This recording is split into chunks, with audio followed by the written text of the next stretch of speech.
natin pong pakinggan ang isa po nating kapatid na abogado. Narito po si kapatid na Rodante Marcoleta.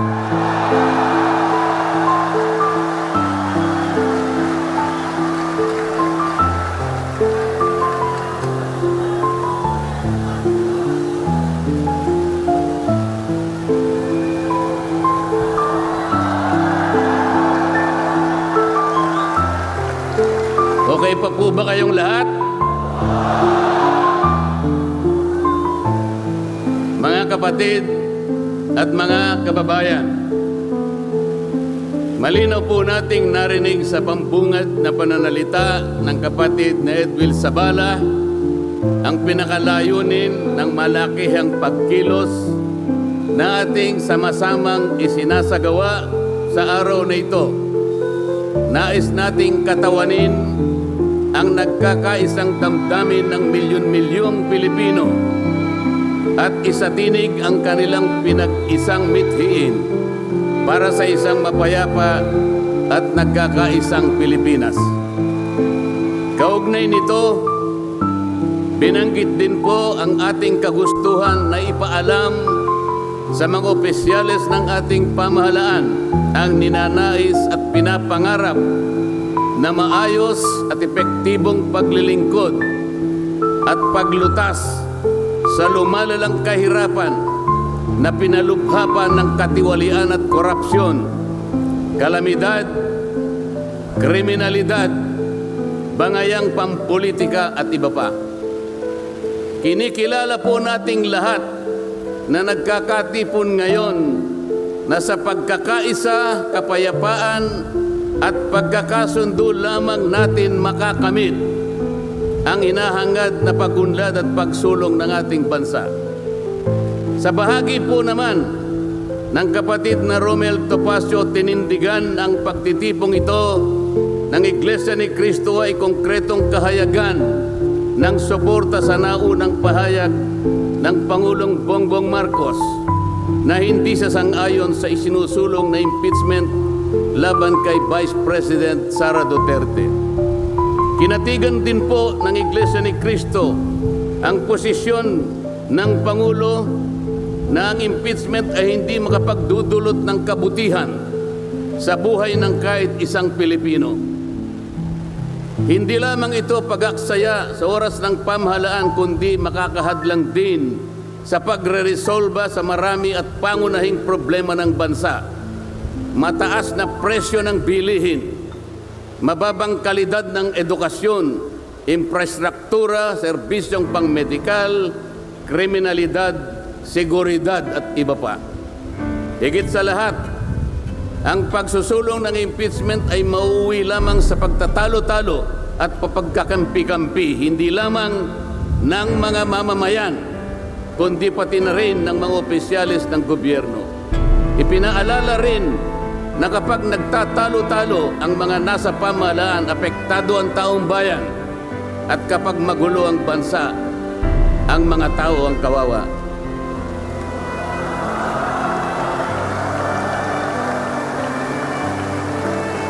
Lagyan po natin ng konteksto ang dalawang pagpapahayag na nauna upang lalong mabigyan ng diin ang kahalagahan ng pagkakaisa, pagkakasundo at kapayapaan sa ikalulutas ng panganib na dulot ng kahirapan dahil sa lumulubhang katiwalian, korupsyon, kalamidad at lalo lamang napabibigat ang buhay at pamumuhay ng ating mamamayan. Sa isang ulat balita ng periodikong Philippine Star, 4 na araw nang nakararaan ay ganito ang sinasabi.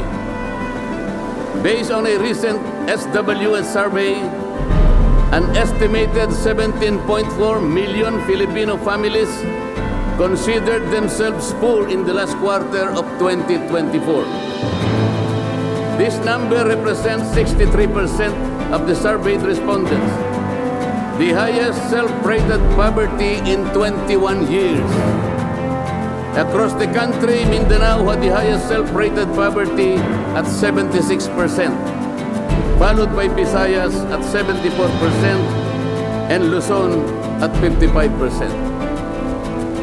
Mga kababayan, sa tayang 5 ang miyembro ng bawat pamilyang Pilipino, nangangahulugan na aabot sa 87 milyong Pilipino sa ngayon ang nagsasabing sila ay mahirap.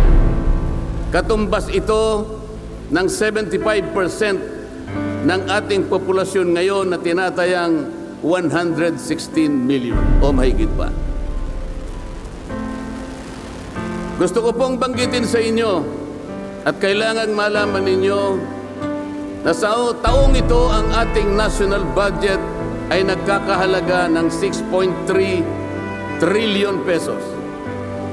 Ito po ang ating national spending. Ang ibig sabihin, ito pong halagang ito ang gagamitin dapat ng pamahalaan upang tugunin ang lahat ng pangangailangan, pangkabuhayan, panglipunan, pangkalusugan, pangedukasyon, pangseguridad, lahat ng kakailanganin alang-alang sa kapakanan ng bawat isang Pilipino.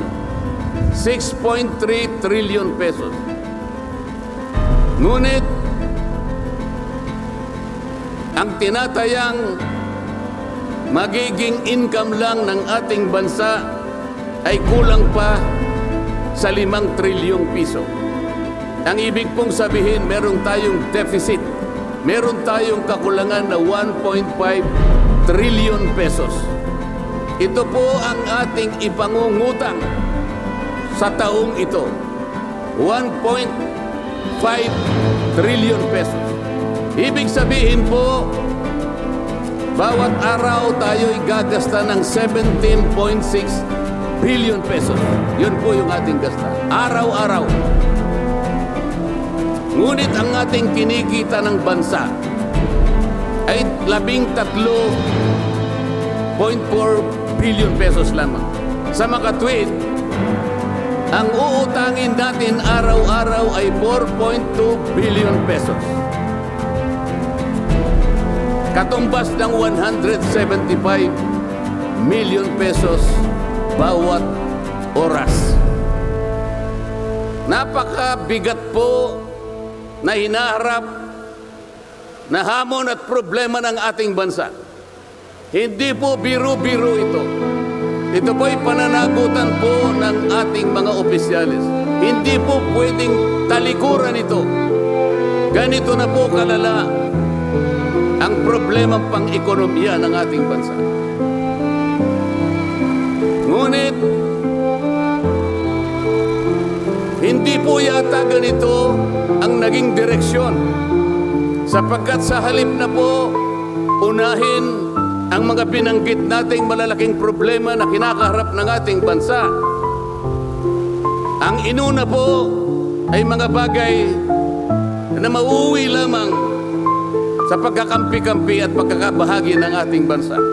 Bakit po? Nagtatagpo ng Quadcom. Ang buong akala ko po sa pagtatatag ng Quadcom, ito po ay 4 na komite sa House of Representatives. Kinonsolidate, ginawang isang makapangyarihang komite na ang buong akala ko, ito ang gagamitin para tutukan ang namumuong problemang lumulubha pa na hinaharap ng ating bansa. Napakataas po ng bilihin, lalo na po yung pagkain ngayon. Nagtanong-tanong po ako, ang isang pirasong kamatis last week is 20 pesos. Tama po ba yun? Ngayon po, may nagsabi sa akin 30 pesos isang kamatis. Ang isang kilong kamatis, 400 pesos. Tama po ba yun? Ang isang piraso ng siling pangsigang ay 10 piso. Yun po yung sinabi sa akin. Tama po yun? 600 pesos per kilo. Yun pong bell pepper. 2 kulay po yata yung bell pepper. Isang berde, isang pula.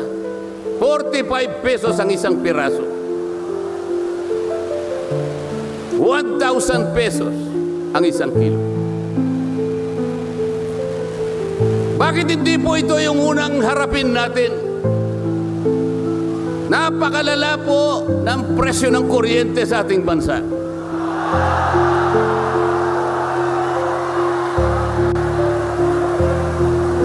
Meron po akong isinulong na 10 panukalang batas na ang tanging layunin ay ibaba ang kuryente sa bansang ito. Ikinalulungkot ko pong ibahagi sa inyo na kahit isa'y wala man lamang pong nadinig.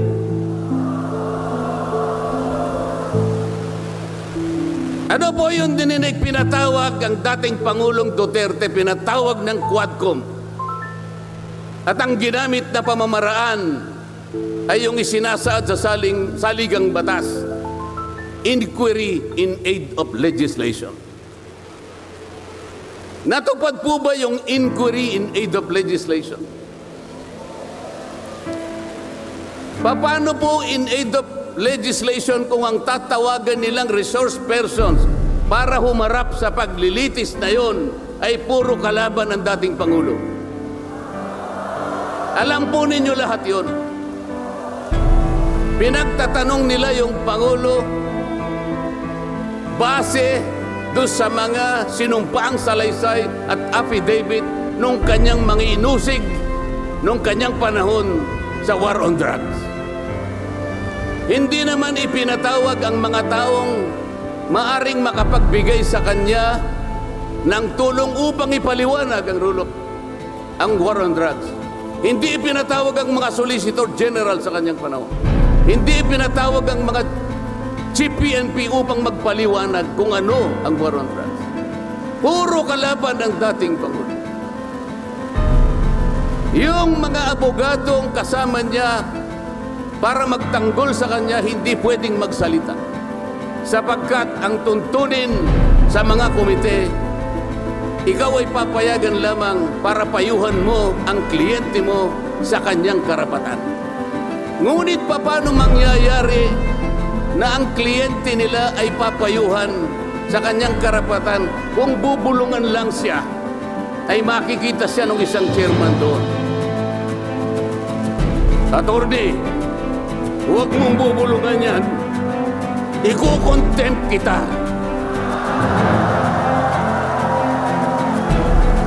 Nasaan na po yung sinabi sa saligang batas na lahat ng inuusig ay meron siyang karapatan sa abogado? The right to counsel. Wala na po. The right to confront your accusers. Wala po mga accuser doon. Ang ginagamit ko ay mga sinumpang salaysay, hindi man lang in-authenticate, ipinalagay na totoo lahat ang nakasaad ng mga aligasyon.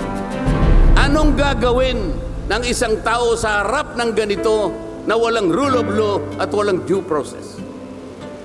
Ito po ang pinag-umpisahan ng kaguluhan at pagkakahati-hati. Sa kagustuhan po nila na mausig ang dating Pangulo, ayaw po nilang pumunta sa korte, ayaw nilang pumunta sa piskal. Ano po ba ang sinasabi ng mga desisyon ng Korte Suprema? Kapag ka napatunayan nyo ang isang tao ay maaring nakagawa ng kahit anong paglabag sa lahat ng batas, anumang batas, dalhin ninyo sa piskalya, dalhin ninyo sa korte. Yun ang tamang paraan. That is the rule of law. Ngunit bakit? Bakit kayong Quadcom ang gumagawa nito? Ang Quadcom ay hindi piskal. Ang Quadcom ay hindi korte. Nagkukunwa lang na korte. Yung mga chairman ng 4 na komite doon, wala ni isang abogado.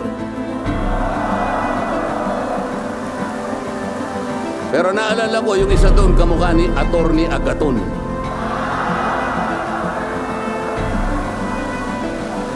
So sa halip na ang unahin ay yung kapakanan ng mamamayan, sa harap at liwanag ng napakaraming nakabantang panganib sa atin, sa ekonomiya, panglipunan, pangsiguridad, korupsyon, katiwalian, bakit ang inuuna ay usigin ng isang tao na hindi naman ipadadaan sa tamang proseso ng batas.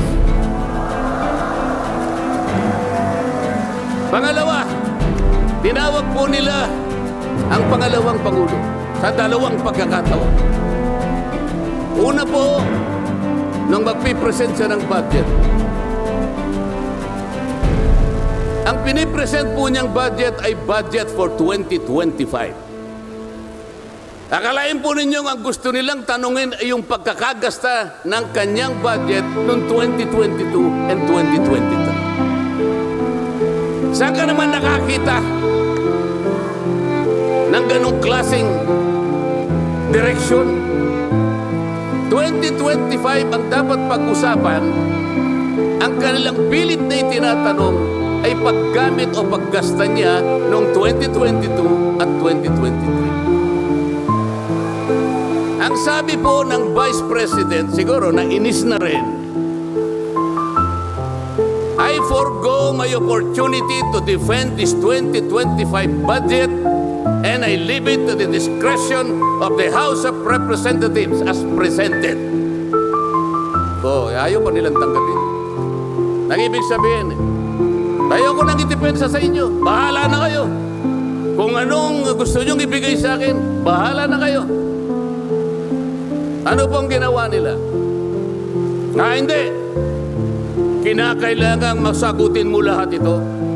Walang exempted dito. Kahit anong ngayon siya, kailangan namin tama po yung lahat po ng paggasta ng pera ng bayan ay kailangan pong suriin. Totoo po yun. Ngunit meron pong pagkakataon at panahon sa paggawa nito.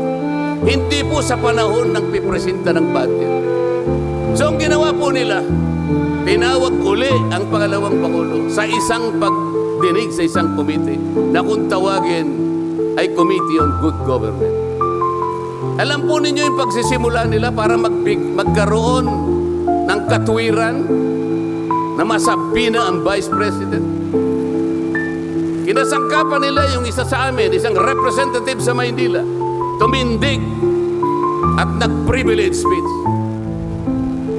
Yung subject matter po ng kanyang privilege speech ay kaugnay po ng budget na pinagtatalunan na po sa plenaryo at sa committee. Sa tuntunin po ng House of Representatives, no one should avail of the privilege hour if the subject matter is related to a pending bill. Nandun na po yung bill sa baba, pinagsalita pa po nun yung isa. Nung banggitin ko po ito, nire-raise ko po, sabi ko, wala pong katwiran ito. Kailangan po tindigan ninyo, sundin ninyo ang ating tuntunin. Kapag hindi tayo sumunod sa ating tuntunin, sinong maniniwala sa atin na tayo may karapatang gumawa ng batas para sa ikabubuti ng ating bansa?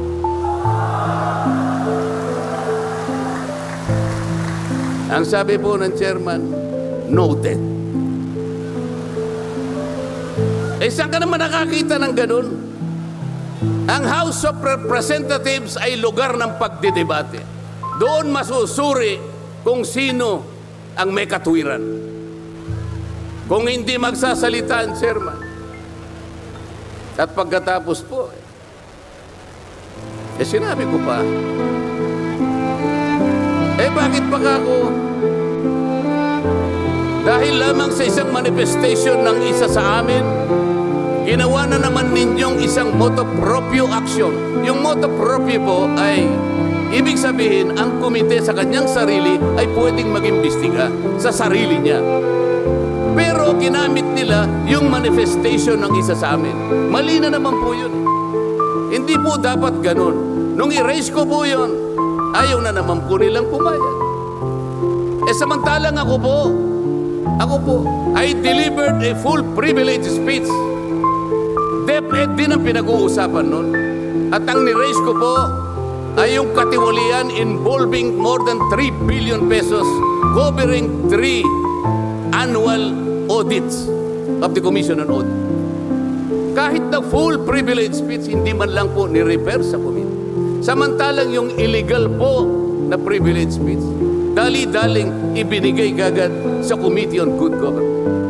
Kahit na illegal, kahit alam nilang mali. Ito po yung problema. So sabi ko, Mr. Chair, bakit tayo po ang sumusuri?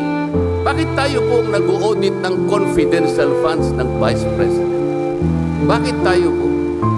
Hindi po ba ang minanduhan ng ating saligang batas na tanging may otoridad at kapangyarihang mag-audit at mag-examine ng lahat ng report at papeles ng pagkakagasta ng ating bansa ay ang Commission on Audit? Ni-raise ko na naman po yun. Ayaw pong sumagot ng chairman. Ang pinasasagot po sa akin ay yung hindi abogado. Sabi ko, Mr. Chair, nilapitan ko po sila. Mr. Chair, huwag naman pong ganito. Ilagay naman po natin sa konteksto at sa regulasyon ng ating ginagawa. Tinatanong ko po ay isang constitutional issue. Bakit ang pasasagutin mo sa akin ay hindi man lang abogado? Huwag mo naman akong insultuhin.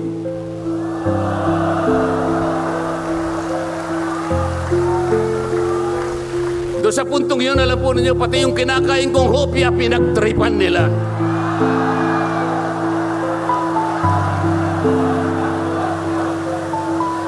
Ang Iglesia ni Cristo ay hindi po laban sa impeachment, sapagkat ang impeachment ay itinatadhana sa saligang batas. Ngunit, kung ang paraan ng pagsasagawa nito ay wala sa batas at wala sa tuntunin, ito na naman ay pagmumulan ng kaguluhan, pagmumulan na naman ng pagkakabahabahagi ng ating bansa. Ito po ang gusto nating iwasan. Ito po ang gusto nating iwasan. Iniimbestiga nila po yung confidential funds. Ang tanong ko po, Mr. Chairman, mahigit pong 400 opisina at ahensya ng ating pamahalaan ang tumatanggap ng confidential funds. At sila din ay natatawagan ng pansin ng Commission on Audit. Bakit naman isang opisina lang ang pinipilit niyong usisain? Hindi ba masyadong halata namang pamumulitika yan? Ito po yung gusto nating liwanagin. Hindi po tayo laban sa pag-iimbestiga ng katiwalian. Ilagay po natin sa ayos. Sana man lang kumuha sila ng ilang pang mga bahagi ng opisina na kagaya din ng paggagamit ng confidential funds, sapagkat ang layunin po raw ay makagawa ng batas.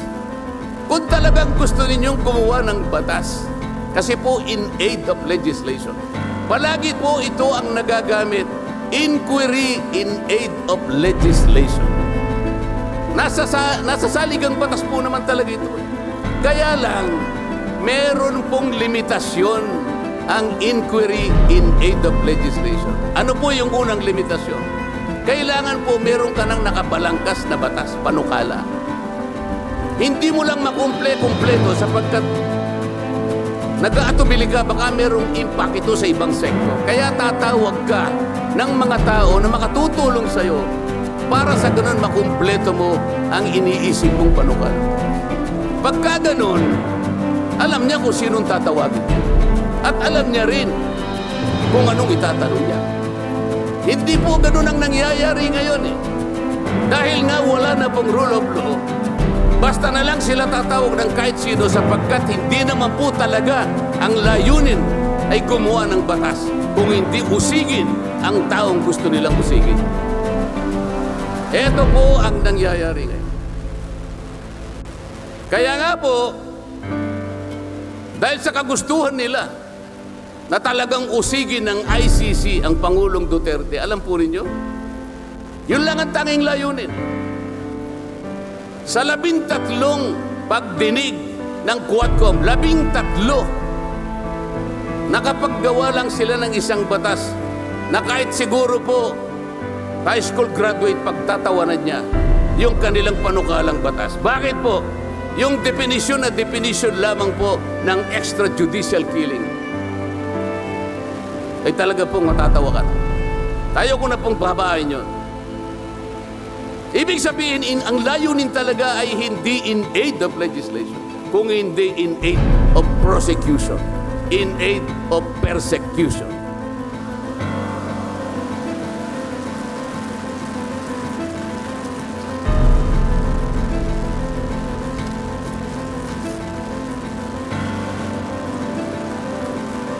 Kanina po, mga kababayan, napanood po ninyo ang video na kung saan ay nagpahayag ng di pagsang-ayon si Pangulong Marcos sa namumuong impeachment laban sa pangalawang Pangulo. Ulitin ko lamang po yun. Sabi niya, tumutukoy po dun sa pagsasagawa ng impeachment. This is not important. This does not make any difference to even one single Filipino life. So why waste on this? What will happen if somebody files an impeachment? It will tie down the House. It will tie down the Senate. It will just take up all our time, and for what? For nothing, for nothing. Sabi po niya ito, none of this will help improve a single Filipino life. As far as I am concerned, it is a storm in a teacup. It's a tempest in a teacup. Ang ibig sabihin, isang napakaliit na bagay na pinipilit ninyong palakihin. Napakalaki ng problema ng bansa ang hinaharap natin. Ito ang ating atupagin. Ito yung gustong mangyari ng Pangulo ng Republika ng Pilipinas.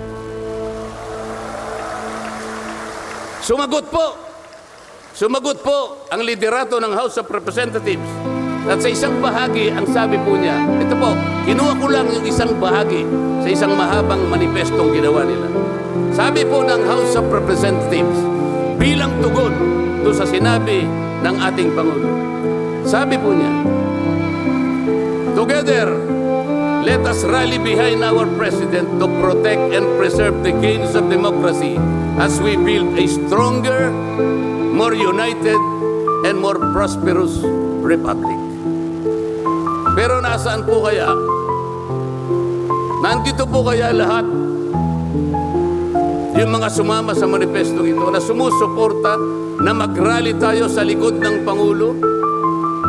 Tayo'y magkaisa upang panindigan yung nauna niyang pahayag na ang gusto nating unahin na pagkaisahan ay yung pagtugon, pag-address sa mga problema ng bansa. Nasaan kaya sila? Nandun kaya sila sa likod ng Pangulo o tayo lang lahat? Sa Makati, tayo pong lahat ngayon na sama-samang nagkakatipon ngayon na hindi ko mabilan kung ilang, baka meron 1 milyon po yan.